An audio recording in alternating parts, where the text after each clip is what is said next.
Today we're going to look at how The Wizard of Oz can improve your story.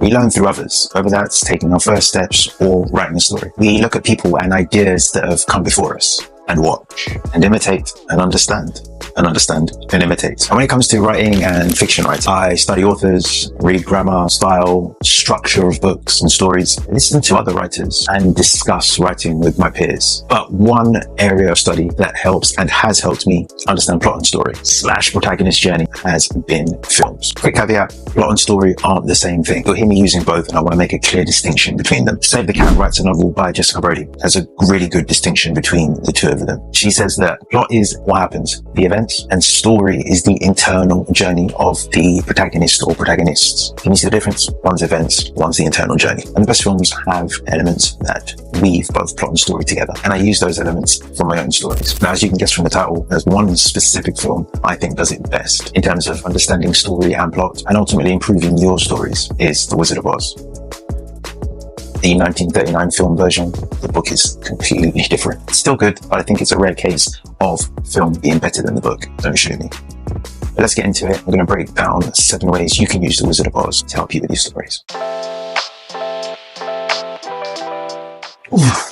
So the first thing we have is setup. The Wizard of Oz sets up Dorothy's story brilliantly. During the opening, we see Dorothy in her status quo world. We see who she is, what she wants, and the problem impacting her goals. So before the journey and the transformation is going to take place, we learn 3 important things about her. Knowing her wants prior to all the action taking place lets us know what she's pursuing and the drivers behind that. She literally wants to be somewhere else, somewhere over the rainbow. We also learn that she's a young girl who is self-centered, can't see other perspectives, and is lonely. Her only real friend is her pet dog, Toto. Wish I had a friend like Toto. The first problem that she comes across is the old lady who wants to take Toto, her only friend, away from her. And with that threat, she's also stuck in Kansas and unable to get away. Interestingly though, those problems are external, but the roots of them show us Dorothy's internal problems, which are her lack of respect for others and her selfishness. That's so key. The problems that your protagonist has to be rooted in human connection. They have to be internal. And setting that up at the start helps us know where she is as a character, which helps us kick off the journey and helps us to pinpoint where she'll end up or needs to end up. Because remember, stories are about the journey. So make sure you set your story up and let us know who your character is, what they want, and the problems they're facing and what barriers are in their way. And make sure everything is manifested externally, but we understand the internal roots of it all. Once Dorothy's been introduced, we have the inciting incident, which is the cyclone that takes her to Oz. It's a clear shift. The film does it brilliantly by going from black and white to Technicolor. The shift tells the audience the journey has now begun. The status quo has been disrupted and our protagonist Dorothy is on her journey. That clarity is excellent orientation for the audience. In too many stories I see from clients, or indeed published work, there's a confusion of ideas, confusion between the setup and the beginning of the story. Side note, the beginning of the story or journey is sometimes a decision. In The Wizard of Oz, Dorothy is in Oz and she has to choose whether to embark on the Yellow Brick Road. It's almost a symbolic acceptance or the need for change. Using different stories, you'll see it in, for instance, in Harry Potter going to Hogwarts, or Katniss Everdeen in Hunger Games going to the Hunger Games, or in The Matrix, Neo going into the real world. It's a clear separation between Act 1 and Act 2. We'll see it more in fantasy stories, but there's usually a physical journey going from one place to the other. And then we have the promise of the premise. The tale is called The Wonderful Wizard of Oz. Its promise is that a young girl is transported to a wonderful, fantastical world to find a wizard called Oz. And although there are themes and multiple characters, the film delivers on the promise. We see Dorothy trying to find the wizard, and when she does, he's odd and strange. The surface promise is fulfilled. The Three Musketeers to Aladdin, the promise of the premise is given to readers and watchers so that they're not confused and disorientated. They know what they're buying into. So if your plot is about a 4-year-old living alone in central Tokyo, great show by the way, make sure you deliver on that promise and don't shift to a romance in war-torn Sudan. I've seen it, so it has to be mentioned.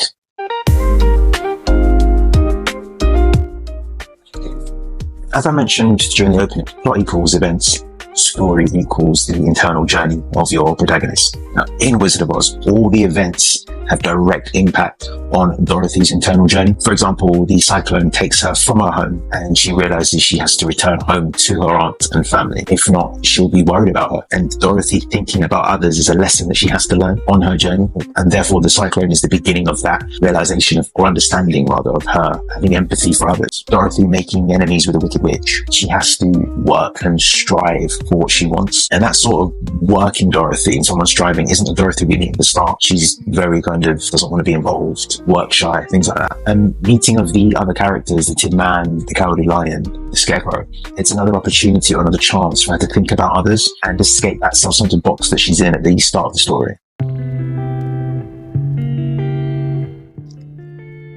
Because the synergy between plot and story is so deeply embedded in The Wizard of Oz, storytelling feels character-driven. It's Dorothy's story and all that happens is for her journey. There's no fat irrelevances, random side stories because the creator wanted to have them in there. All of the themes and ideas are presented through Dorothy. Take friendship, for example. We learn of its value and importance through Dorothy's experience. She helps the Scarecrow and co, and in turn, they help her. We see that give and take nature of a relationship. That's something that Dorothy has to learn and is identified at the start of the story. It's not awkwardly thrust at us because the creators want to make a point. It's connected to Dorothy's journey and therefore feels tethered to what's going on.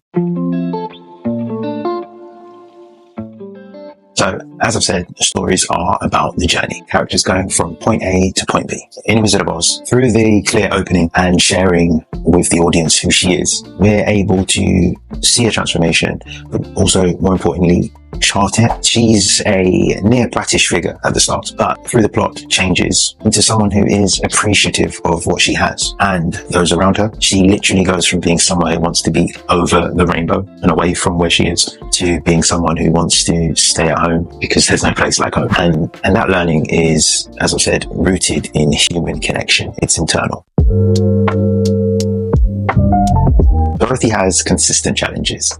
Her journey is wrought with adversity, with struggle and overcoming. And this makes what she achieves hard fought and ultimately feel valuable. When characters get what they want with little duress, it kills the tension. And tension is what turns the page, keeps bums on seats. It's the not knowing if the character will get what they want. In Wizard of Oz, that idea is subverted because Dorothy wants to run away initially and she's then thrown into another world, essentially giving her what she wants. But she quickly learns she doesn't truly want that. She doesn't truly want to be away from her family and loved ones. And that want that she had was only surface level and not what she yearned for. A lesson that she learns through the events of the film. Even though she's given her want, it's not all that it seems. And throughout, Dorothy struggles, even after defeating her adversary, the Wicked Witch. Nothing is easy.